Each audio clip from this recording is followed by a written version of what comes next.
बड़ा जरूरी है। मैं तो इतना सा ही कहूँगा आपको, बाकी ऐसे विद्वान लोग बैठे हुए यहाँ पे जो बाकी की बातें आपसे करेंगे।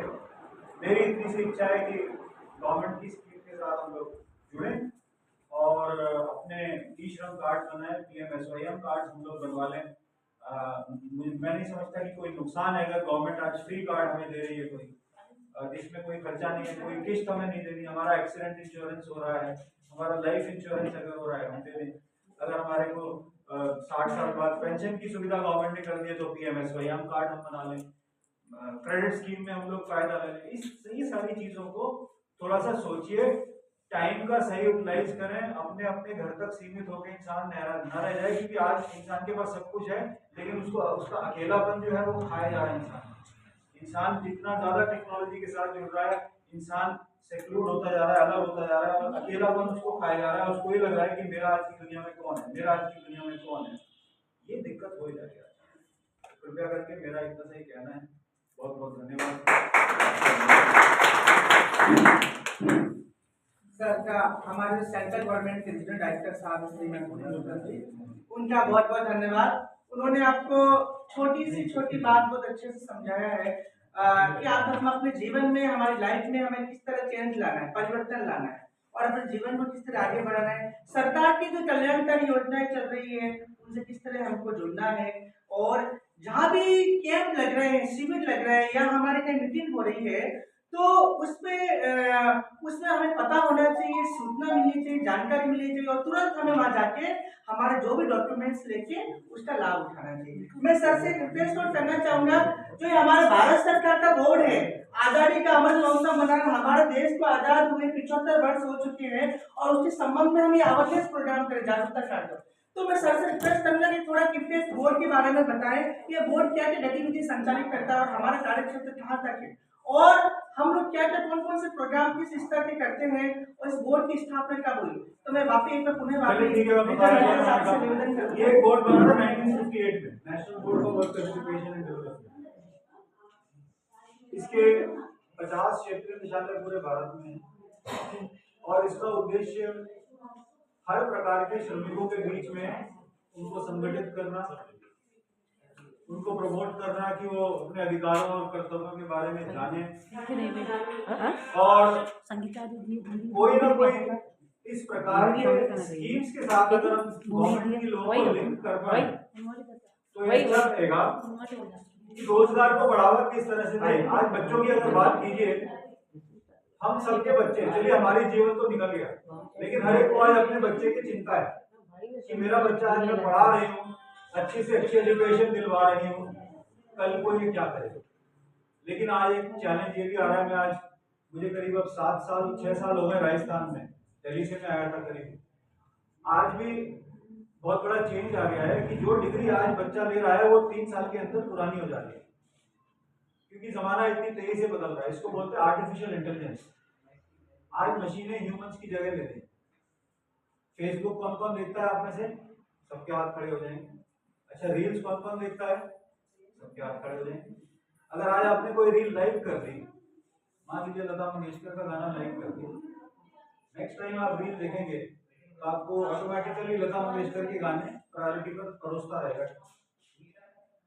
मशीन इतनी इंटेलिजेंट हो गई है कि मानव की पसंद और नापसंद को पहचानने लग गई है। आने वाले टाइम में, बच्चों की बात कर रहा हूँ मैं, जॉब्स में बहुत सारी चेंज आने वाली है। बहुत जल्दी जल्दी सिस्टम्स बदल रहे हैं।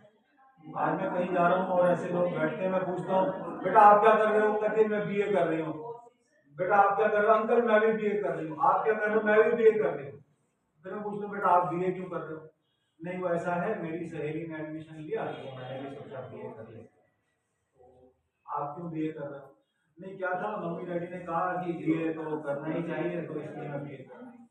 आप क्या कर रहे हो? अंकल मैं भी BA कर रही हूँ। क्यों कर रहे हो बेटा BA? नहीं क्या है कि वो सब लोग कह रहे हैं BA करूंगी तभी अच्छा लगता मिलेगा, नहीं। अब ये सारे रीजंस मिल जा रहे हैं एजुकेशन के पीछे। फिर आप कुछ दिन बाद उनके पास जाइए, पूछिए BA कर लिया? हाँ अंकल BA कर लिया। कैसा लग रहा है आपको BA करके? बहुत अच्छा लग रहा है। डिग्री है मेरे पास, यूनिवर्सिटी की डिग्री है, ग्रेजुएशन की, BA कर लिया। अच्छा बेटा ये बताओ, मेरे घर में एक नल है जिसमें से पानी टपकता है, थोड़ा थोड़ा।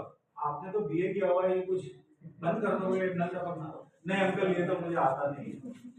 बेटा एक बिजली का स्विच है, जब मैं दबाता हूँ तो वो लूज रह जाता है, वो ठीक कर दोगे? आपने तो बीए किया हुआ है। अंकल वो तो मुझे आता नहीं है।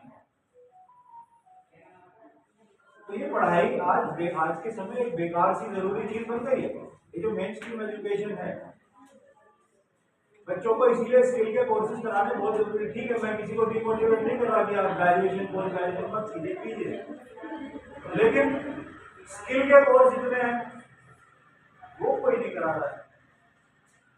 अब उदयपुर में कोई पूछे कि मैं अपने बच्चे को क्या कराऊंगा, आज की जो मांग है उसमें आप एनिमेशन करा लीजिए। हालांकि एनिमेशन में भी बहुत चेंज आ गया है, क्योंकि अभी चैट जीपीटी ओपन एआई करके जितने भी एप्लीकेशन आ रहे हैं, ऑटोमेटिकली कंप्यूटर आधे से ज्यादा काम इंसान का करने लग रहा है। बहुत सारे जॉब्स जा रहे हैं।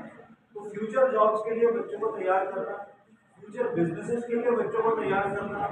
अभी ये भी नहीं चलेगा CS ICW MBA करा दे, ये सब की भी वैल्यू खत्म हो गया है।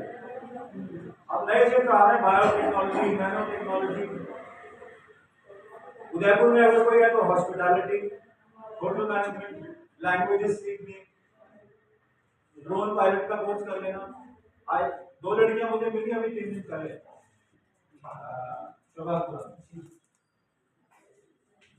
ड्रोन चला रही थी। ड्रोन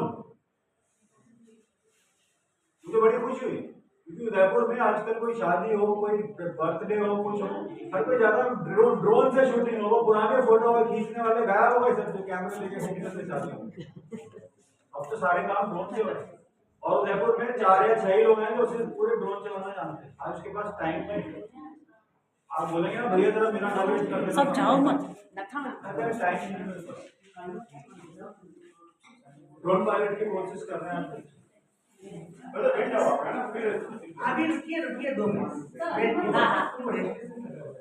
तो ये नई नई स्किल्स जो हैं, शॉपिंग मॉल्स आ रहे हैं उदयपुर में। आपको तो हॉस्पिटैलिटी में बच्चे थे, नर्सिंग का कोर्स करा रहे हैं आप लोग बच्चों, क्योंकि नर्सिंग की डिमांड इलास्टिक है, कभी खत्म होने वाली नहीं।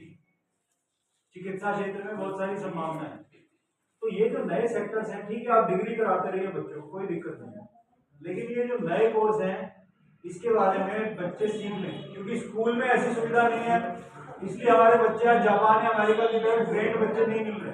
वहाँ पे तो स्कूल के साथ साथ किसी को कारपेंटरी भी सिखा देते हैं, किसी को प्लम्बिंग का काम भी सिखा देते हैं। बाहर का एजुकेशन सिस्टम अलग है।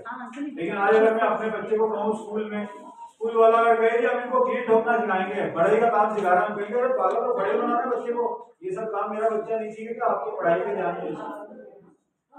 तो इसलिए भी जो है वो बच्चा मेन स्ट्रीम एजुकेशन में डिग्री लेकर तो निकलता है, लेकिन उसे कुछ आता नहीं, स्किल नहीं आती।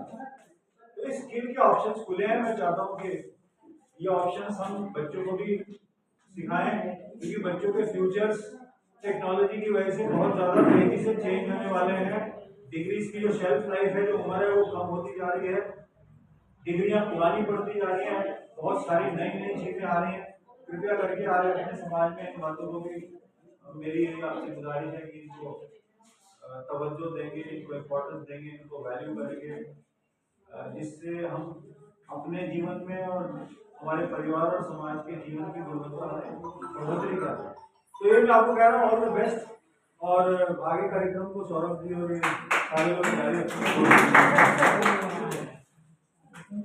दीपा जी, मैं सर का बहुत बहुत धन्यवाद।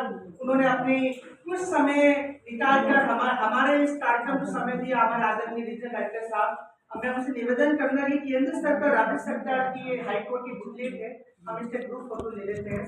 तो दीपा जी